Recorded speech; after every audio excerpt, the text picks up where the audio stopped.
Hey guys, Dr. J here. Today we'll be taking down the Maneater in Worlds 3-2. In my opinion, this is the most difficult boss in Demon Souls, and that's mostly because of the place where we'll be fighting them. This boss arena is just a narrow bridge connecting two towers. There's very little room for dodging. There is a brazier at the center of the bridge on a circular platform, which gives us a bit more room, but it's still not much. And on top of that, we'll have to fight two incredibly quick and agile enemies. It's similar to the fight with the gargoyles on top of the undead parish in Dark Souls, but it's even worse.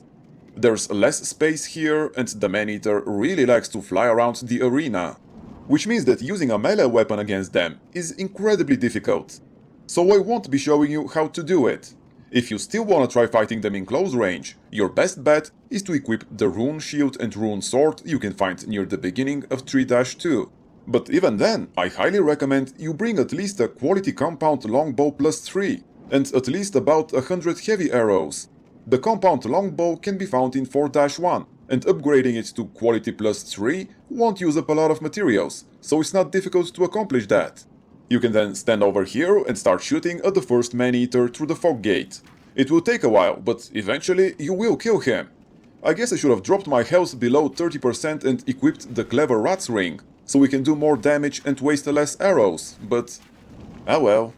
Unfortunately, this way we can only kill the first Maneater. The second one will only appear after we enter the boss room. Still, if you're planning on using a melee weapon, this will make an insanely difficult fight merely annoying. Oh, and I guess I should also explain how the fight works. Normally, once you enter the boss room, you start fighting a single Maneater. Once his health goes down to 20% or 100 seconds pass, a second Maneater will appear. Fighting against one of them with a melee weapon is doable, though still very annoying, mostly because they really like to fly off somewhere you simply can't reach them. But with some patience, eventually you will be able to kill it. If you have to face two at once, however, it will be very difficult to defeat them. You can still use the brazier at the center of the bridge to keep them somewhat separated, but that's not going to help all that much. The Maneater has several types of attack. Two of them are close range. He'll simply swipe at you with either one or both of his hands. They are relatively easy to dodge, but the most annoying attack is when he pounces. It comes out pretty quickly and has very long range. Not only that, but he also has a couple of long-range magic attacks that he can use.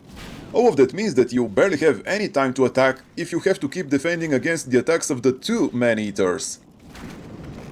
So that's why, if you really want to fight them with a melee weapon, you kinda have to kill the first one the way we just did.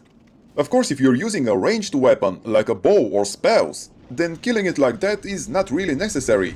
Using the brazier in the center will give you plenty of cover to fire off your arrows or spells.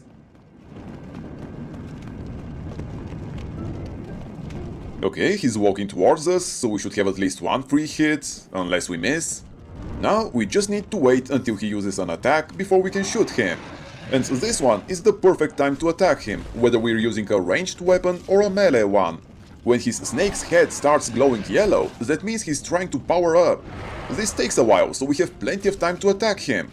Not only that, but if we do so before the animation finishes, it will interrupt him and he won't get the power boost. Well, while I was talking, we got the Maneater to less than half his health already.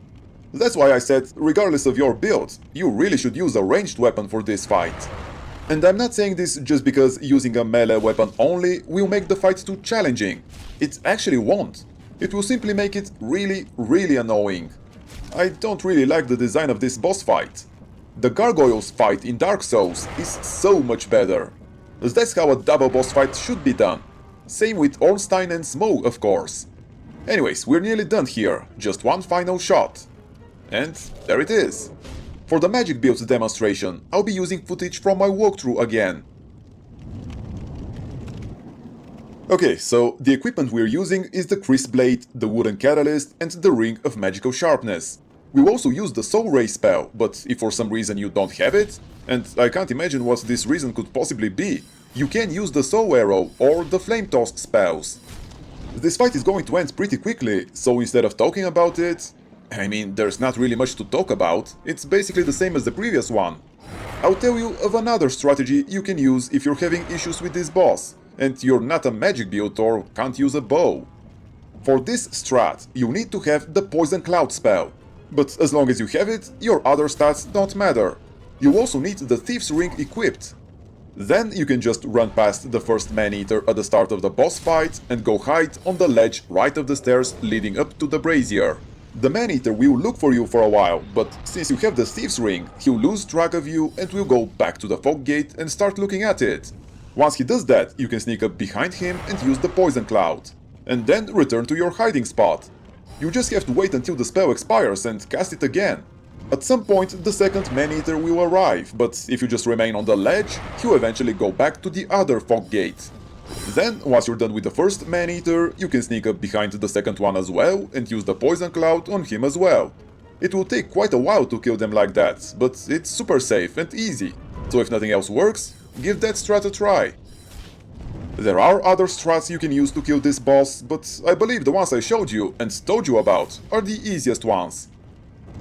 The second Maneater is being a bit obstinate and is wasting us a bit of time, but he's nearly dead. Most importantly, it's basically impossible for him to kill us as long as we stay near this brazier. Oh yeah, I guess I should have also mentioned that we'll need a few old spice for this fight. If you don't have enough, and you really should have, since there's a lot of those in this level, you can use fresh spice as well. It's just a bit less convenient. Okay, well, that's all I wanted to say about this boss fight.